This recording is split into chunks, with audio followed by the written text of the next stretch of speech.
All right, so let's talk about verifying indefinite integrals, or verifying some of your work that we've done with, when we say indefinite integrals, of course, we mean antiderivatives.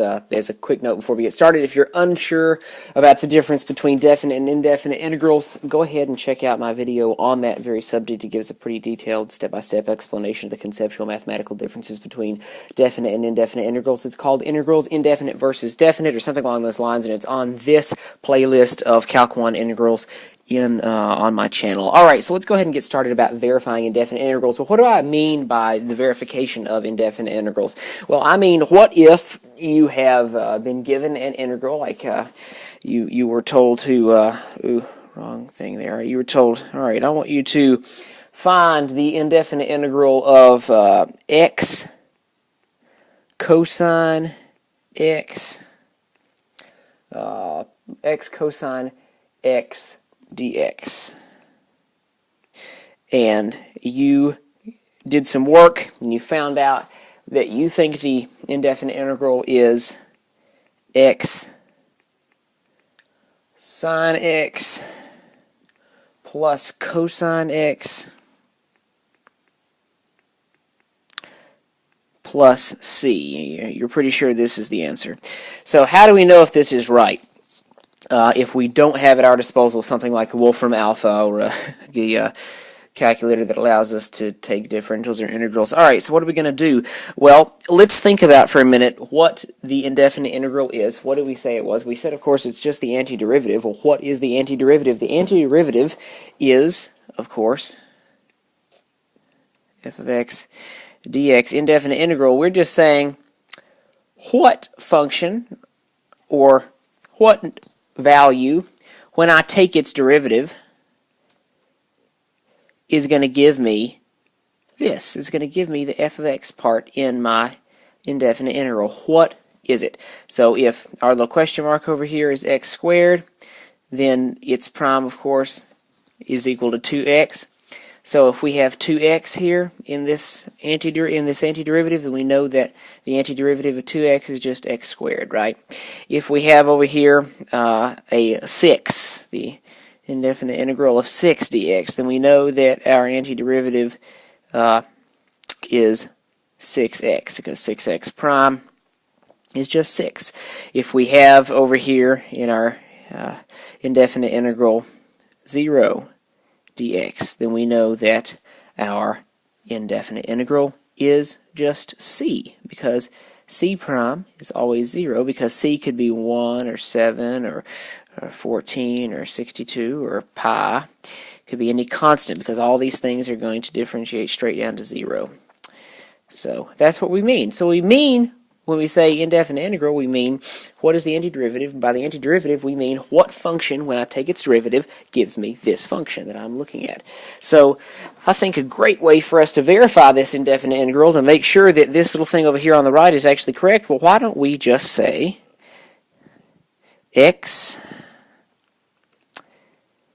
sine x plus cosine x plus c prime. Let's just take the derivative of it, or we could say, what is this dx? We can evaluate its derivative with respect to x. So that's what we need to do.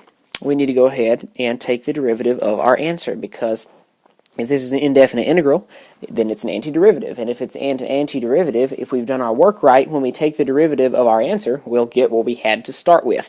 So if this is the correct answer, if x sine x plus cosine x plus c is the correct answer to the indefinite integral of x cosine x, then the derivative of x sine x plus cosine x plus c should be x cosine x.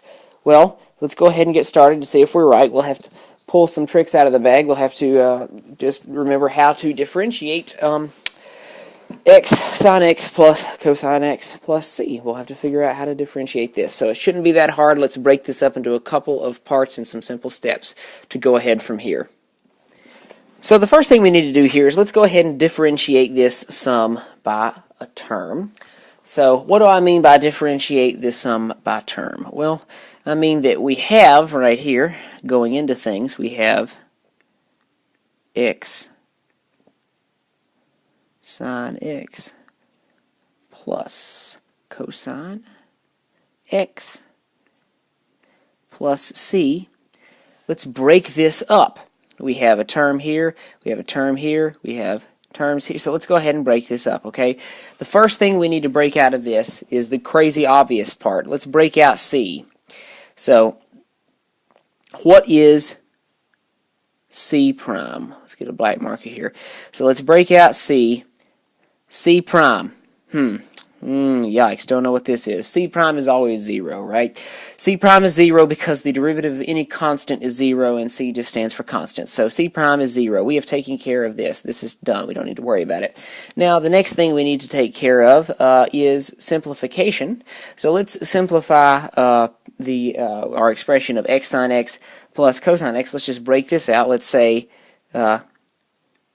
x sine x prime is one thing, and then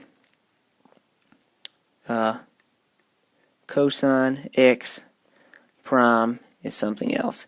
Now, which of these two is going to be the easiest to take care of? Well, it's going to be this part right here, cosine. We've broken up this up into 3 terms, by the way. We've broken it up into c, cosine, and x sine. Well, let's go ahead and take the derivative of cosine x. The derivative of cosine x, well, that's just going to be negative sine x, all right? Negative sine x, all right, so we figured out this derivative, we figured out this derivative. Now we need to go ahead and look at x sine x. Now, oh, yikes, this is ugly because why? Well, what is it? This is a product. It's x times sine x. So let's go ahead and open up a new page for x sine x. Well, what are we going to have to do here? We're going to have to do the product rule, unfortunately. So, in the product rule states that f times g prime is just f prime times g plus g prime times f. So this is the product rule. So we need to figure out what our f and our g are. So for this function, our f is going to be equal to x, and our g is going to be equal to sine x. So let's go ahead and start getting this put into the product rule formula. Alright, so we are going to have, let's just do white marker. Alright, here we go. We're going to have f times g, or f prime times g, so f prime is x prime times g, which is sine x, okay? So x prime times sine x plus g prime, so sine x prime times f, which is just x. Alright, so we have x prime times sine x plus sine x prime times x. So really we need to know 2 derivatives here. We need to know the derivative of x and we need to know the derivative of sine. Well, thankfully these are like really easy things, right? So the derivative of x is just 1. So this is 1 times sine x plus sine x prime. Well, sine x prime is just cosine x. So we have cosine x times x. So what we end up with is 1 times sine x, which this is just sine x, plus x cosine x. So this is, well, let's not put it in a box because it's not our final answer. This is just our answer to using the product rule to figure out what the prime of x sine x is. So x sine x prime is just sine x plus x cosine x. So we can write this down here. We have sine x plus x cosine x. All right. So that's taken care of. So let's go ahead and add these 3 things together.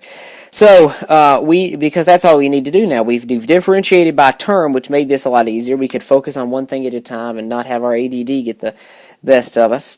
And we figured out the derivative of c, we figured out the derivative of cosine x, we figured out the derivative of x sine x. And so that's taken care of, and we can add all these things together. So x sine x prime was sine x plus x cosine x. So let's go ahead and write that down. We have sine x plus x cosine x. Okay, great. That's one thing. And now our next thing was plus the cosine x prime. Well, cosine x prime was just negative sine, so we're going to have plus negative sine x. All right, and what's our next thing? Our next thing is plus c, so plus 0. All right, so now let's get out our big red pen here. And does this blue show up? Sort of. How's this? Ooh, much nicer. All right, great. So, plus 0. This means nothing. We don't care about it. It's useless. It does not change the equation. So we can get rid of that. So now we're just left with sine x plus x cosine x plus negative sine x. Well, plus negative sine x, this is just the exact same thing as we can just kill the plus. We're just saying minus sine x, right? So sine x plus x cosine x minus sine x. Well, sine x minus sine x is just 0, so we can cancel these sine x's. They're going away. So it looks like we're left with just x cosine x. So, x cosine x. Now, is this, when I flip back to our very first page, is this what was underneath the, is this what was inside of the indefinite integral? If it was what was inside the indefinite integral, then we're done and we're right. And our original math was correct. So let's go back. X cosine x. Is that what was there? Yes, the indefinite integral of x cosine x dx is equal to x sine x plus cosine x plus c. Now, barring any mathematical mistakes, and I checked this before I started, so I know there are no mathematical mistakes, x cosine x is indeed the correct answer to this differential, and because we did that correctly, we know with complete certainty that x sine x plus cosine x plus c is the indefinite integral of x cosine x. So yay, we're correct. Everything is done. We're right. All right, good to go.